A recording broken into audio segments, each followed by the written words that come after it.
Hey guys, welcome back to my channel. So today I'm going to talk about Trump's mass deportation and how it's shaking up the African and the Caribbean diaspora. Now, a lot of folks tend to think immigration crackdown mainly hits Latinos, but trust me, Africans and Caribbeans are feeling it heavily too. So here's the thing. African migrants in the US were on the rise. In 2019, we had 2 million Africans living in America, making a big part of the Black immigrant population. Fast forward to now, and Trump is coming full force with policies that are pushing people out. He's not just stopping illegal immigrants, he's even targeting those who were there legally. Visa appointments cancelled, asylum seekers cancelled, denied, people who have been living there for years, working families, ICE knocking on their doors, telling them their time is up. Nigeria just saw 4,000 citizens deported. They've been dealing with this for years, but it's getting worse. Trump has always had an issue with Asians, calling their country a mess and saying they needed to go back. Now, backing up his words with actions. But here's the real issue, that this isn't just about people already in the US. What about the students, the professionals, the young people who had dreams of studying in America or working there? They're going to have to think twice because getting a visa will be 10 times harder. In the past, if you had relatives in the US, they could file for you and help you get over, set you up when you arrive. But now the doors are closing. Trump is making it more difficult for family-based immigration, meaning fewer sponsorships, fewer green cards, and longer waiting times. So what's the real impact on Caribbean and African countries? Well, for one, fewer students going abroad mean fewer people sending remittances back home. A lot of families invest everything just to send one child to the US for education, hoping they will lift the family out of poverty. If that option disappears, what happens next? Then there's the job market. Many young people who have migrated will now have to find opportunities at home. But are those opportunities even there? Unemployment rates are high.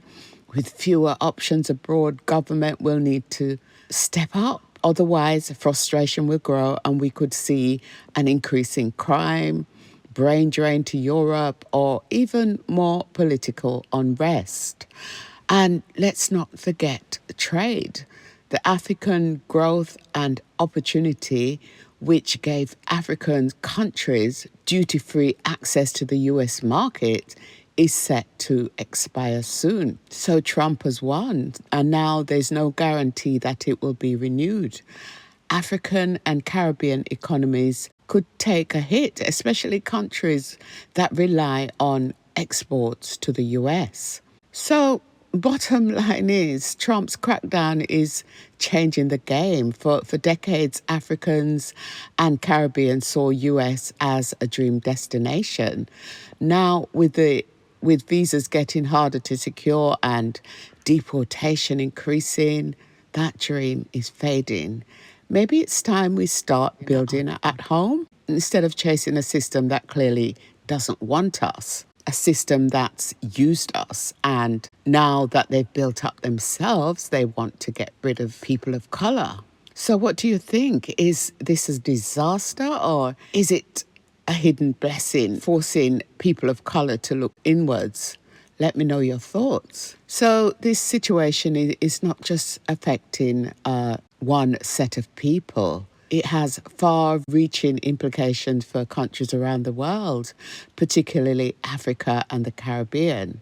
The recent shift in US immigration policy demands attention and understanding. The Trump administration has also initiated a significant change by deporting undocumented immigrants to military detention facilities. This makes a departure from previous practices, has raised many concerns. President Trump has been vocal about his immigration plans, stating that his intent to seal the border and stop immigration invasion and to carry out the largest deportation operation in history. And these policies have had profound implications for individuals and families aspiring to visit or immigrate to the United States. Students and hopeful visitors may find their dreams deferred as avenues for legal entry become increasingly restricted. The traditional pathway of family sponsorship is facing new hurdles and making it more challenging for relatives to assist loved ones in immigrating.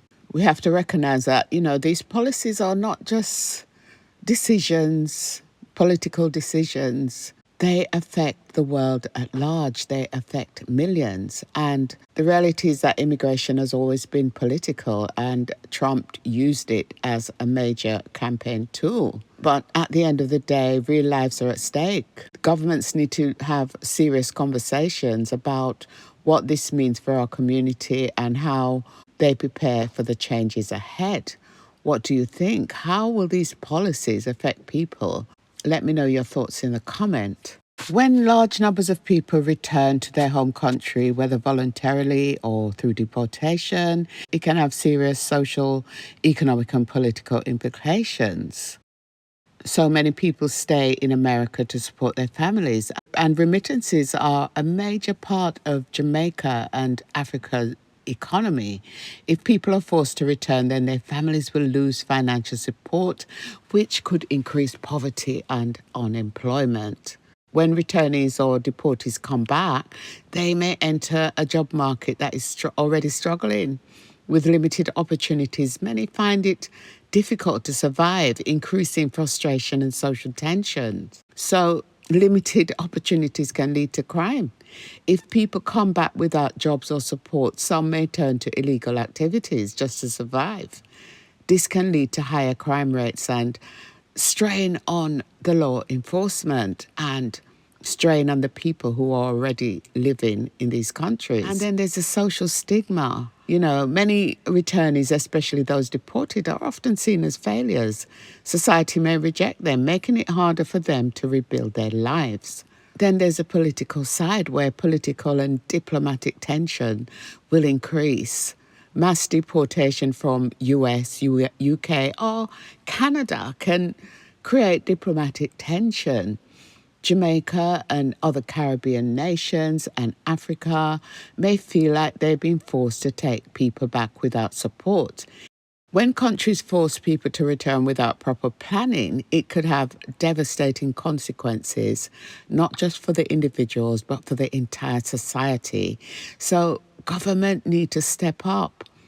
They really need to step up to invest in reintegration programs, create job opportunities in places where there's hardly any jobs available, and work on diplomatic agreements to ensure returnees can contribute positively instead of falling into poverty and crime. So in essence, I've talked about sending people back to their home country isn't as simple as just following the law. They have real consequences for the individuals, for families, and even the countries they return to. Many of them are not criminals, just people trying to survive in a tough world. But what do you think? Should governments handle deportation differently? Should there be more support for returnees? Drop a thought in the comment. I'd love to hear your thoughts. If you found this discussion insightful, don't forget to like, share and subscribe for more thought-provoking conversations. And thank you for watching today. Until next time.